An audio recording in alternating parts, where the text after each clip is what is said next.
nxa kulomuntu osivuma isisu yankhona it won't affect you. Alright, Joe, you already know what it is. Sephumula, guys, we're out here talking about the effects of a teenage pregnancy. As you can see, angambi ngedwa ngambado wanda. Hambalo mandisa. So sephumula sabe sikhuluma ngama effects of teenage pregnancy. Ukuthi efamily umntwana nxa sebuye ezithwele sibhekana njani. Iphathi 20 indaba enjalo. Sizahamba futhi lasemphakathini siza ukuthi lasemphakathini iya-affecta yini indaba enjalo okanye ayi-affecti. Sesingena phakathi, guys, come with us. Ngicela ukubuza ukuthi nxa umntwana oli-teenager engabuye endlini lapha ezithwele lingezwa njani? Into ebuhlungu kakhulu ngoba njengomzali lami kuyabuzokumele ngimncedise njengokuthi sebuye ezithwele. Uthola ukuthi ubaba kamazi, so lami kuyazomela njengomzali ngithwale nzima ngomntwana lo, qalisa ukumncedisa ezintweni like ukumsupporta preparation, sukela ku preparation ngimsupporta nje entweni eziningi. Uthola ukuthi lami maybe imali kimi yabe ngizimela but kuyazomela ngimncedise. Okay. So khonokho kuyasokulenza libukane njani njengomndeni nxa umntwana esebuyile khona lapha esezithwele yaselubukana njani nje?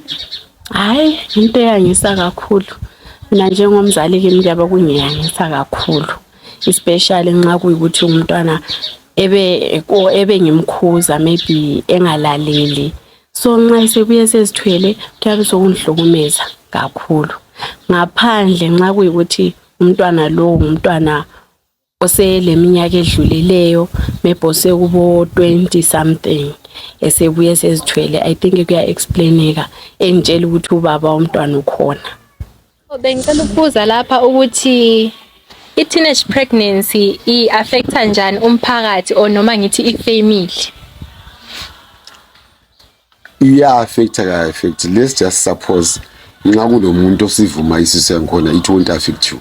Ngoba yindlela okukhulwa ngayo lami nje umama lo baba bathathana maybe kungaba kwaba teenage pregnancy but kodwa bathathana but iya-affecta nxa kungela muntu omunye deny responsibility yakhe kusemithisa umntwana sephikisiso, so it will affect obvious just because the father has to chip in.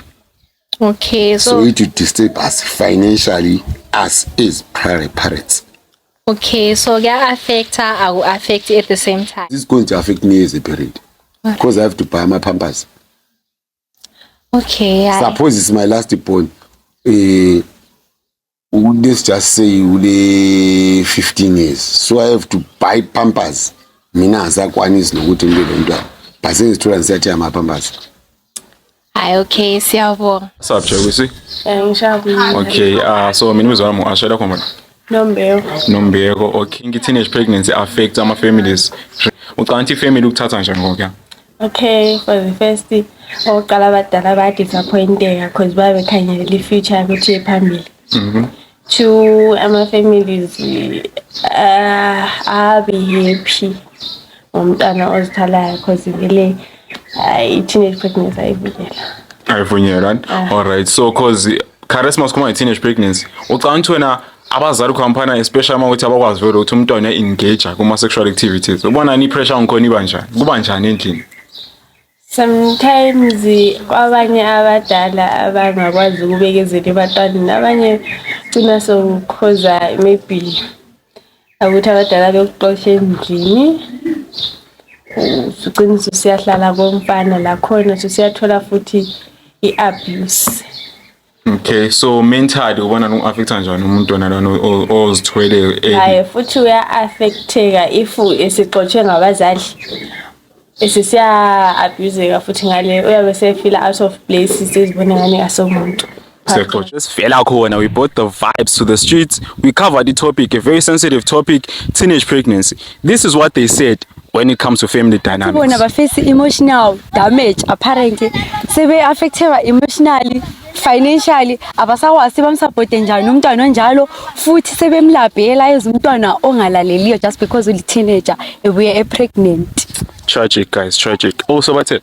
And yes, sikhambile lasemphakathini umntwana omncane ngatholakala sezithwele uya-exclude entweni eziningi, uyabe ngasa-participate entweni eziningi, like already sefila shy ukuthi usezithwele, while isontanga bakhe they are continuing with izikolo or whatever that they are doing. So guys, sokukini ukuthi lisitshela ukuthi is it okay ukuthi umntwana lana them-exclude from izinto eziningi from the community or not, because that's what we faced. How do you feel about this? Mina ngithini? Tragic. Guys, tragic. Come on. All right. If there's anything you may feel like we didn't mention, we didn't talk about, feel free to slide into the comment section. Like, subscribe, guys. Share with your friends. Tell a friend to tell a friend. See y'all next time.